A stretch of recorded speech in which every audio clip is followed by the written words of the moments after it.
So, hello everybody. This is another interview segment.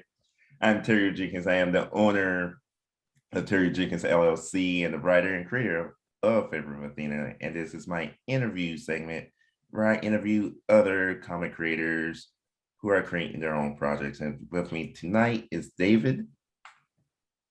How you doing? Hey everybody. Thanks for having me. Yeah, I'm one of the creators at Next Arc Studios, and I'm really excited to be here for this interview. Yes, and we actually have been talking. I was telling Christy, I was like, we've been talking for like, I think this is like 3 weeks, maybe, yeah, like 3 weeks since we got introduced. So I was like, I'm really excited because this is the first time where I actually have kept contact with whoever I'm interviewing. And it's been like, not that my other conversations haven't been genuine, but it's like, oh, we are actually like, I was like, oh yeah, I feel like he's kind of like my buddy, like, because we're both in the, I was like, she's like, well, what's different? I was like, well, not only does he does his own stuff, but he's also a teacher. So we have more in common than everybody else that I've interviewed. Shout out to all the Black teachers out there. It's not enough of us. No, there is not. There is not. I work at a primary Black school, and there's only 3 Black male teachers. Yeah. So, you know, that's something to take into account. Yes, unfortunately not uncommon. And it's really important for, you know, young Black men to also have role models that look like them. So no disrespect to people who are teaching in predominantly Black communities who aren't Black.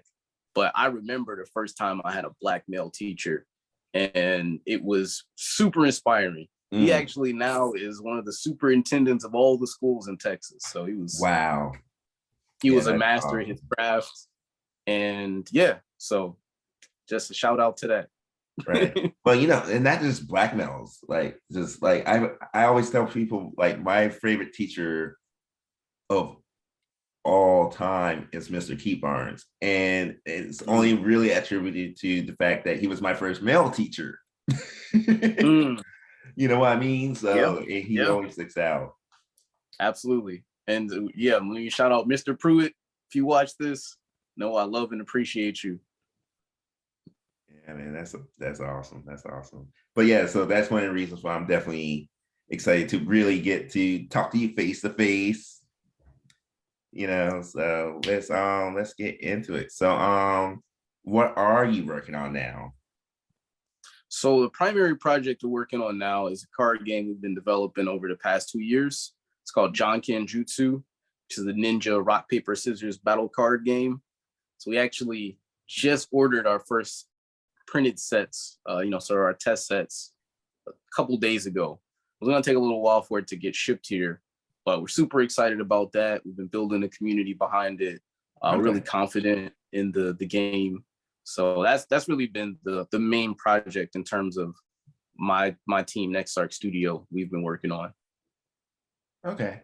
Now, what got you into the entertainment sector?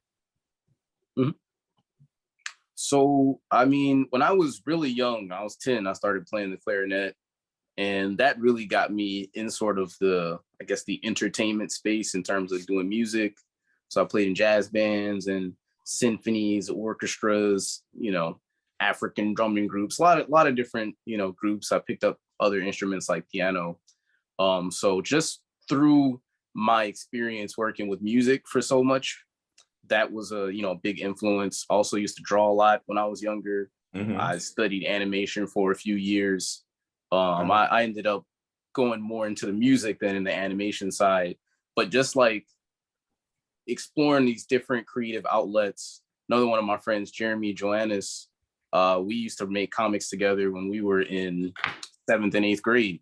So it was already like in me, and I had that bug and that itch. And I think once I graduated from college, I started going to anime conventions with my brother, and I just got swept up in the magic. I was like, this is cool. Can we write an anime?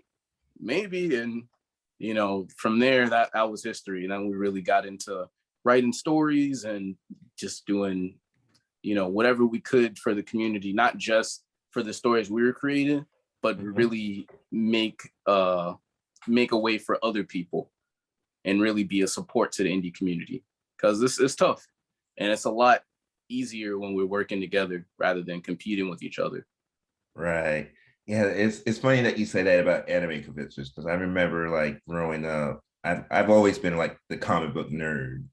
And I only, my dad only took me to maybe like one comic book convention, and then on my own I went to like two.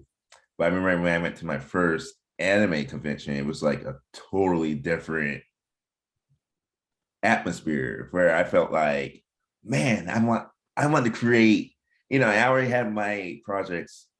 But I was like, man, I really want to create something so that I could be like on a panel and just the energy. So that's cool. You say you study animation for a little bit. Where did you study? Yeah, it was early on when I was in high school. In Chicago, they have a program called After School Matters, which is really awesome because they basically pay students to be art apprentice. So we had mentors who came in and would teach animation. So that was like twice a week. And I did that every year while I was in college, or while I was in high school. It was actually a presenter that they had there that kind of scared me away from the industry. Basically, it was like, if you want to be an animator, you have to move away from home and go to California, and you're not gonna have any friends, and it might suck. And I was like, what is he trying to? It's like an anime moment where he wants to see who's gonna keep going and who's gonna give up. Right. So I didn't do either. I just took a different course. I was like, I still want to be a part of this field, but maybe I'll do it in a way that I feel like I have more control over. Okay. And so is that what led you? So you started off with music. You did your some animated animation courses. So is that what drew you to doing music as far as being like a sound engineer? When I was in college, I took electronic music class, which is where I first started learning how to use digital audio workstations. And that is where I really kind of got my start in sound engineering. Okay. I wanted to be a rapper back in the day. So I, would record a bunch of rap music, but I didn't have anyone to make the beats. So I was like, well, I know how to play music. Maybe I can make the beats. And then eventually that sort of flipped where I leaned more into the composer role, because I found that I was, I just love stories. I love talking about stories. I love watching stories. I love creating stories. And I saw a space that I could fit into the industry that was a little bit unique. And that was by bringing audio and music to indie comics, animations, and video games. Yeah. So it's funny because like when you I was going over our chat a little bit. And I remember you had sent yourself when you sent the video that you did for Macchiato Studios. I was like, wow, this is amazing. And like doing motion comics was one of my goals once I started to do Favorite Athena last year. And then I was like, oh, you know what, we'll just do an animation. And so I got the animatic done and stuff like that. So but you're like I showed what you sent me to my voice acting team, and everybody was like, oh my God, this is amazing. you Thank y'all so do much. really amazing work. Hey, it's a team effort because like you mentioned, there was 7 voice actors that participated on this project, 2 video editors. The sound is just one component of it. So always make sure to give credit where credit is due, because it's not something that I'd be able to do on my own to this level of quality. Yeah. So what made you decide to start Next Star Studios? So like I was mentioning earlier, when we started going to conventions, we kind of just naturally got more interested into writing stories. And we had a couple other friends who also, were interested in drawing and writing and things of that nature. So we literally just started meeting at my house every Wednesday at this point, it's been like 5 or 6 years. Oh, okay. So it was, sort of just like our weekly powwow where nerdy friends getting together. And just like, what you working on? Oh, I'm working on this. What are you working on? I'm working on this. Oh, I'm gonna make some music for you. Oh, I'm gonna draw some stuff for you. And Oh, from that, as we built more and more content, actually in 2019, I left my full-time teaching job to really pursue, making our company a thing and having a place in this indie space. And that's really when I think we got serious. We, formed our official LLC, and, okay. been helping out as many people as we can since then. Awesome. Awesome. All right. So the project that you guys are working on is the card game. What made you guys decide to do a card game? Because I noticed like there's another indie creator who inspired me to pursue going into comics myself, named Mm. David Lilly. He does Dream Keepers. You got to And send a me a few link to that. So you talk about it in all your interviews, and I was like, I want to read it. so he inspires me so much, and I don't want to make sure I don't make this video about him, but like long story short, he started his comic. It was just him and his wife and whoever they had, from Patreon helping them Mhm. out. And I remember when it was just the graphic novel, and he has expanded to the point where he has like an animated short. He's on his fourth graphic novel, and he actually made his own card game as well, and I called Skirmish.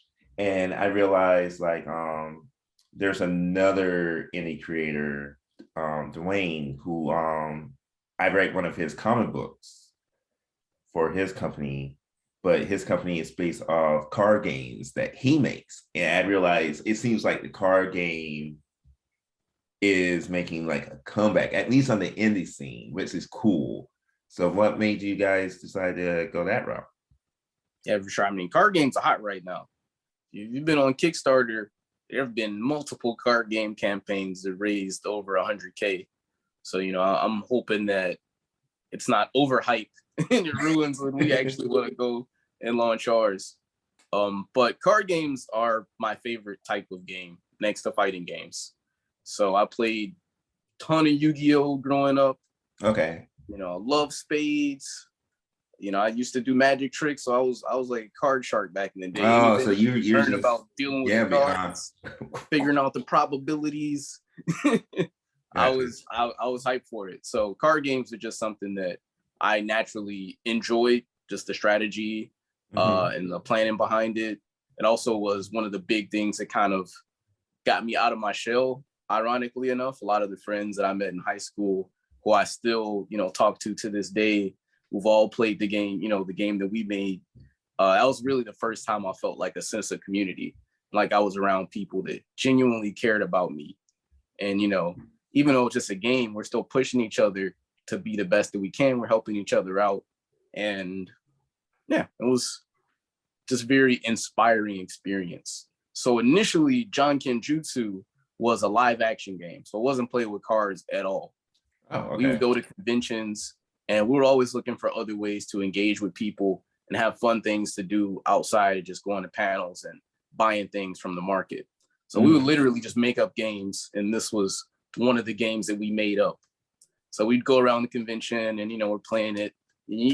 It's like the card game, but you would do the actions with your hands. It's kind of like rock paper scissors, where it's Oh, okay. three different actions, and one is better than the other, and you're seeing who can basically outplay the other person. But with the pandemic and it shutting down pretty much all in-person events, we were looking for a way to continue the John Kenjutsu campaign, Gotcha. because there were a lot of people, they saw us playing, they would stop like, hey, what are you doing? Can you teach us how to play? We got a ton of videos online of us playing with other people. So we knew that it was something that the community was already vibing with. So after a lot of thinking, a lot of harebrained ideas, we came up with making it a card game. Actually, one of my friends randomly messaged me on Facebook to play Cards Against Humanity with her. And I'm looking at the app that we're playing Cards Against Humanity on. I'm like, wait, this lets you upload any card images? So I could make my own card game with this app? Yeah, I'm gonna do that. All right. So then we went to building out some really rinky-dink cards where it was me dressed like a ninja in different poses, and bootleg Naruto silhouettes for the other cards. But it was Gotcha. good enough for us to be able to test it and Mhm. to keep growing it from there. Awesome. Like I said, I'm like just amazed at how many creators are like doing the card game. Because me and my girlfriend, we and her friend, we are in the middle of making our own card game too, based on riddles. Because Nice. we always do riddles in the car with my son. And then we came I home one love night it. and we're like, we should do a card game based off that. So we're in the middle of making our own card game. And then I was thinking about doing a card game for a video game that me and my girlfriend were also working on as well, Mm, called Draft Pool. I'll tell you about that off, after the interview. okay. But because Yeah, she'll beat me. in terms of like the business aspect, it wasn't just because we like card games and thought it was fun, but we also know that having a physical product that you can sell brings in revenue. Right. And it's easy to go and create a bunch of stuff, but when it comes to how do we actually make a return off this, if we want to do this for a living, we got to be able to pay our bills. So we Right. also saw it as an opportunity to build a physical product that does bring in revenue for our company to bring more of our projects to life. Yeah. So would you say, wow, that microphone's loud. Uh, so how has been your journey as a business owner? And do you guys all each own a piece of the LLC, or how is the LLC structured? Yeah, so we're all equal partners in the LLC. Okay. So that's just our philosophy. If we're all putting in the work, then we're all sharing in the benefits and the team. Okay. And how has the building of the company been going as far as like getting the revenue and finding your audience? So for the past 2 years, we really been we formed the LLC and have been working. A lot of the work has been doing commissions with other creators. Mm-hmm. So like I said, I very much value bringing visibility to other stories, and part of the name Next Arc Studio is to help build the next arc of content, the next generation of stories and heroes and romance and whatever it may be.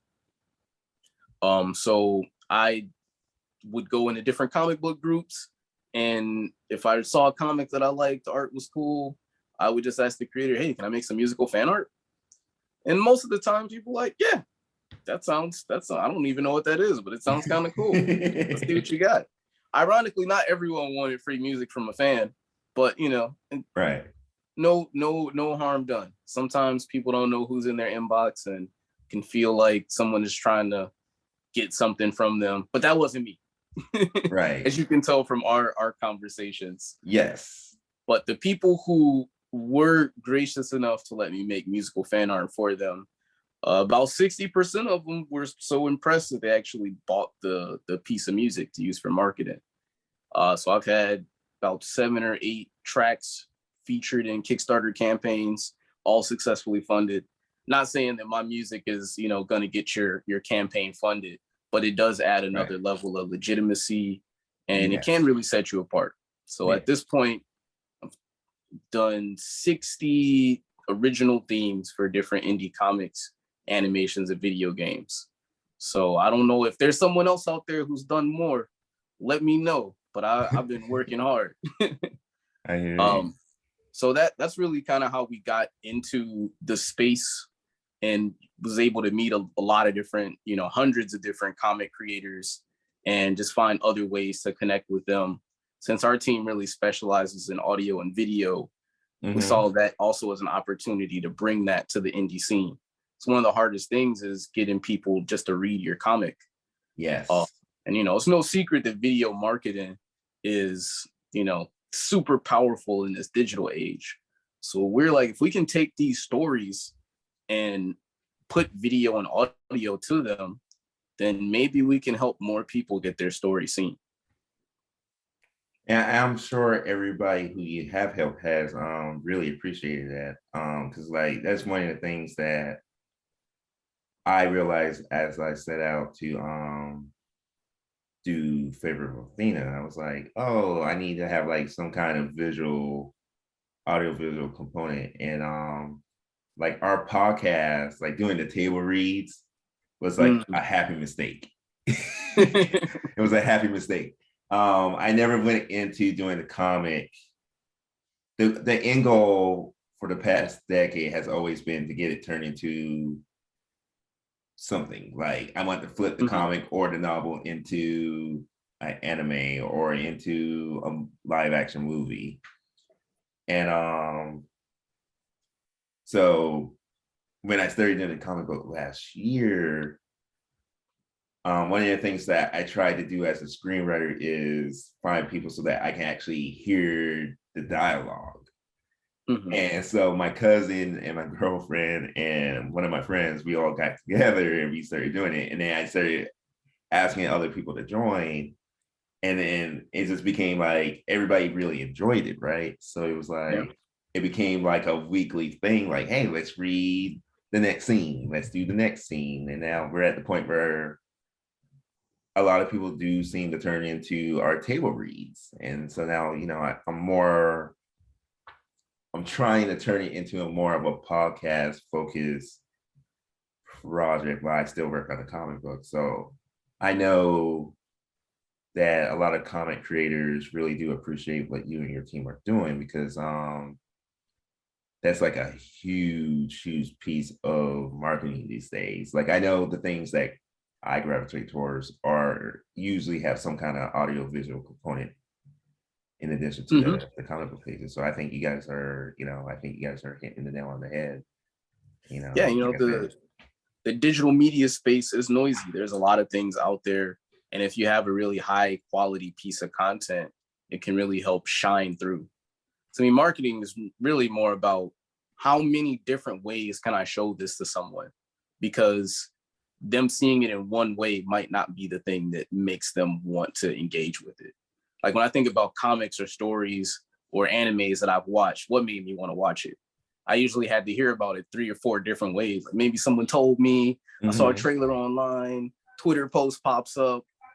Um, so we're just looking to how can we help people along that road. And table reads, man, that's been something that's been really fun too. And Yeah, I've been noticing that not that many people are doing comic table reads. So we started doing them back in February last year, and it okay, was it was awesome. Fortunately, through all the audio experiences, we've been able to meet a lot of voice actors. yeah, So I figured it's like, well, if I know all these professional voice actors, and I also know all these comic creators that got really dope stories, what if we just got together and just read it and had some fun? And yeah, it's just like what you said. People's reactions are usually ecstatic after they finish. The creator feels awesome because they're like, "Wow, I feel like my story is alive." Sometimes they got a Kickstarter campaign or something coming up, and they might find voice actors to hire from that. yeah. But any way we can create spaces where people can have fun and potentially business opportunities come out of it, Mm-hmm. we're all about that.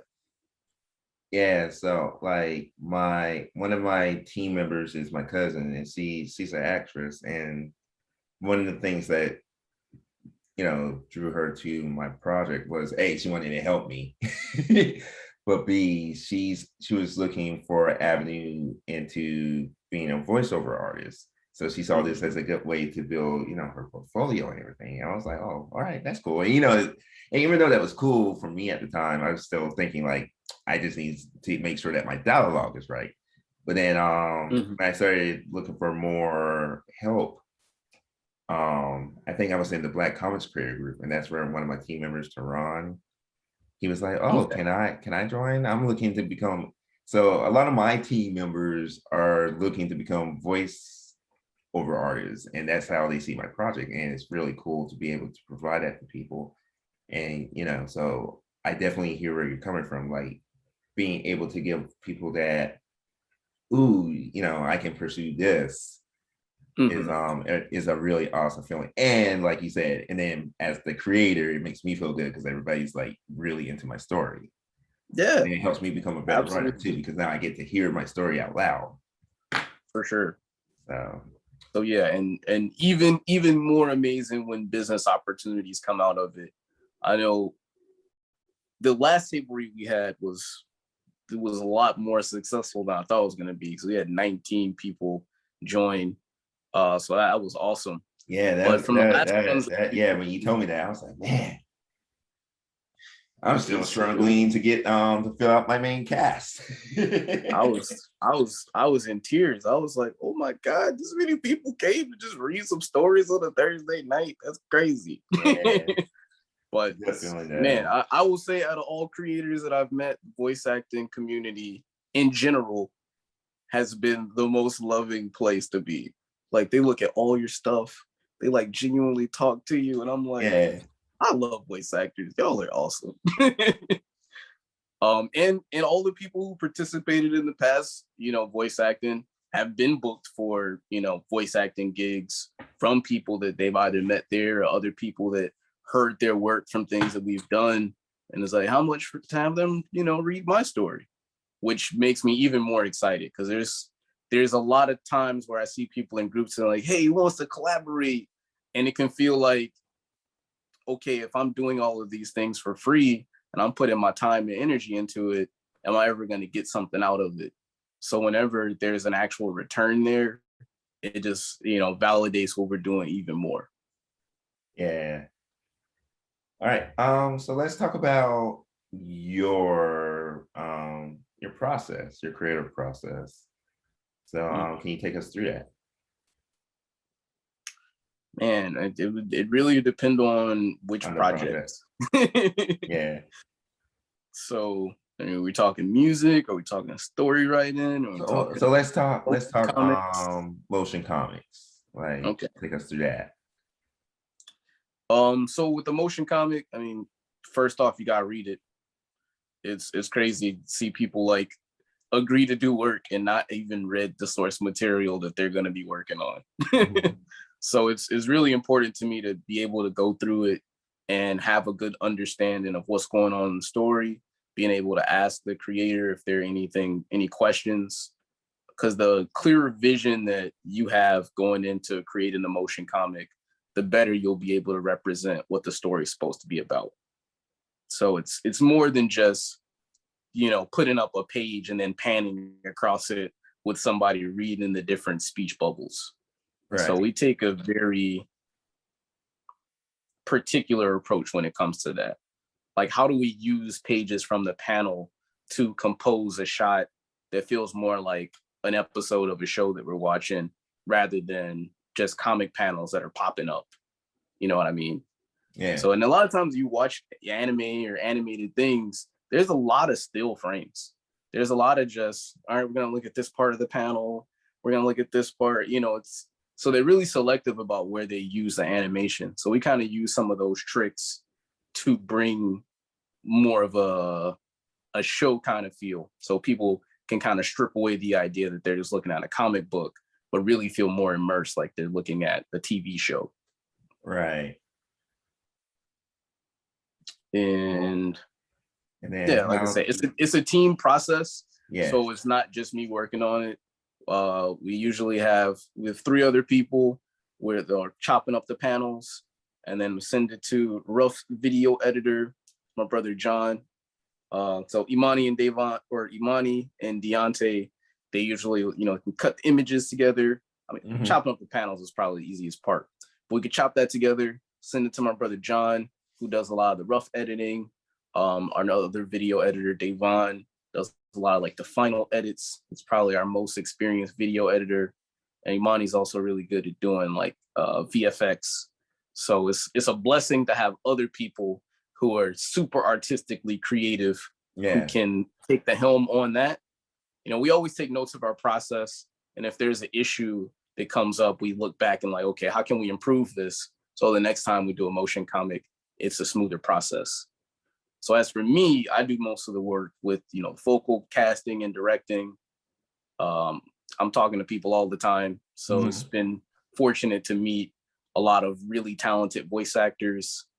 I think we got about 20 voice actors on our roster so far. So it's just a matter of, someone comes to us with a comic, like, okay, I mean, if you want to hire voice actors and some people, that's totally fine. But if you want us to, we have a cast of 20 people, hear all their reels if you want to listen to and pick them out. Right. If you don't care and you want us to pick it out, then that's cool too. Yeah. Then the scheduling with the voice actors, doing the recording, managing the files, chopping up everything, putting in a project, adding sound effects, timing it to the video. But it's a lot of work, but we have the process laid out so we can get through it efficiently. Right. Cool. Let's see what else. I believe we hit everything I wanted to ask you about. Where can people find, I mean, I've been showing people throughout the interview some of your work. Where can they find stuff from you, stuff from Next Art Studios? I can actually give you my Linktree link, but we're on pretty much all social platforms. Just made a TikTok today. Don't look at it, it's nothing on it yet, but soon. But yeah, Instagram, Facebook, TikTok, all Next Art Studios. If you Google Next Art Studios, all of our stuff comes up. So shout out to SEO. It's probably there we go. Right there. Yep, there you go. Music, videos, YouTube. So we've been in a bit of an incubation period. A lot of the YouTube videos and stuff are from a couple years ago. Gotcha. But we've been planning our promotion campaign. We're being real strategic about it. I've seen some other people launch some really successful campaigns, and as eager as it can be to share stuff as soon as you have it, when you have a collection of something, especially when you're trying to push a project, it's good to get that collection together. And then once you're ready to promote, go hard. It's like you're gonna be seeing a new John Kenjutsu post every day. And you probably won't care about it the first, second, third time you see it. But the sixth time you see it, you'll be like, what are these dudes on? What's this team doing? He's always talking about this. Maybe I should care. Right. All right. So it's really a combination of all of our training. This is our anime moment. Plus Ultra, go beyond. The next arc starts here. Yeah. So now, am I looking? Is this the card game right here? I don't know if the card game's on the Linktree, but we do have the card game on Discord. We'll be making the John Kenjutsu Instagram. I don't know if the Discord link's not on there. I might add that. But yeah, we've been. Oh, this looks like the banner for it. Thank you. Yeah.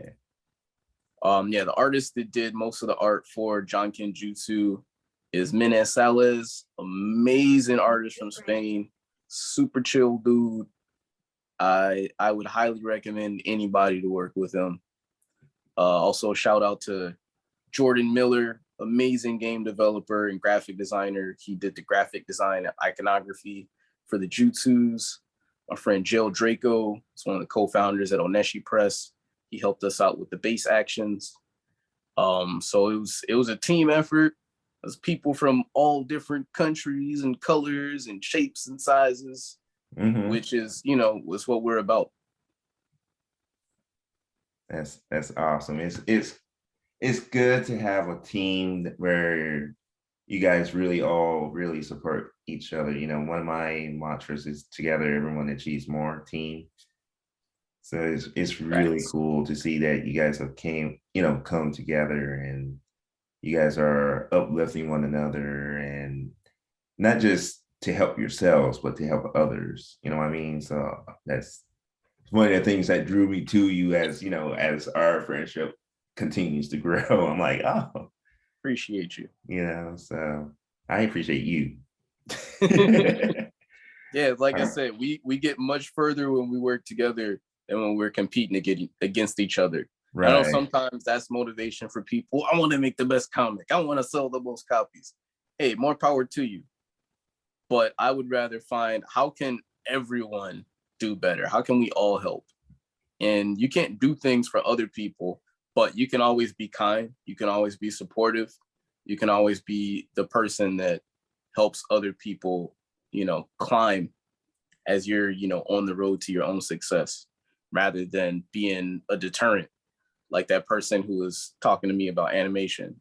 And there's always one, man. I remember when I first started my art major at Rutgers, I had a teacher that was like, maybe you should think about another major. And I was an 18-year-old kid and I did exactly that. I was like, all right, psychology.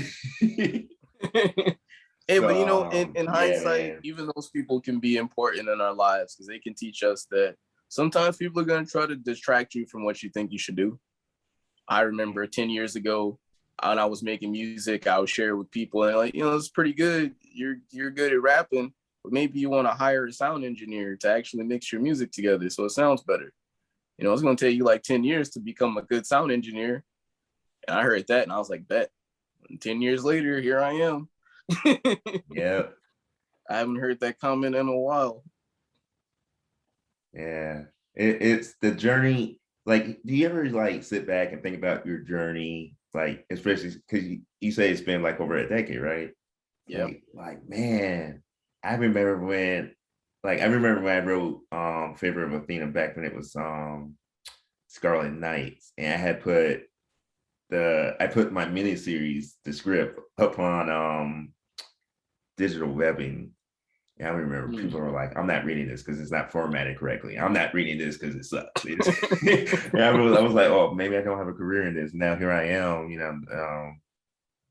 I share with you, like our Patreon, we bring in like 200, almost $300 a month now. Hey. And if you would have told me that like 2 years ago that, oh, if I go back to making it a comic instead of a novel, people would be supportive of it, I would have been like, no. And now here I am. And now I'm doing interviews. I'm being interviewed, I'm meeting, I'm networking. I like where I am now. Yeah. I would never have thought I would have been here like 10 years ago. You know what I mean? So you ever just sit back and just reflect and go like, wow, I'm doing it. And not only am I doing it, but I'm succeeding. Yeah. That growth mindset is important. And, to understand that I can get good at anything as long as I have the mindset that I'm just learning, I'm improving. I was taking a sales class and, we were selling knives and they were like, let's say you don't sell any knives in 2 months. Are you going to quit? I was like, yeah. It's like, think about this. If you got a baby and your baby can't walk after 2 months, are you going to give up on the baby? I was like, Ooh, I But, like learning to that. think of ourselves in that way is like if we're just starting something, we are a baby. It doesn't matter how old we are, whether it's comics or music or animation or, anything. We're taking our first steps. Now, if you've done it for, 5 years and you still ain't even walking, maybe you need to evaluate how committed you are to the stream. But if you haven't given yourself that time to grow, then you're doing a disservice. We need to Right. give ourselves that grace. And that's also why I steer away from this competitive mindset. Because looking Yeah. at other people, why do they make you feel like you're going too slow or too fast? And if you're too fast, you take a break and you're like, I'm ahead of everyone. I don't need to do anything. Yeah. And then you end up falling behind. But if you're too slow, you just give up. Yeah, they're Hmm. too far ahead of me. So, you're only competing with yourself. Are you faster than you were the day before? Exactly. I think Kevin Hart said something very similar to that. Like you should be competing against yourself. Don't worry about, everybody else. So but again, thank you for taking me up on my offer for an interview. Appreciate you for having me, Terrio. Yep, no problem. And make sure you guys check out Nexark Studios. You can check them out on the Instagram. You got the link tree there. And then also make sure you stop by and check out my website, www.patreon.com, Terrio Jenkins LLC. Until next time, all you guys be terrific, and we'll see you with the next interview.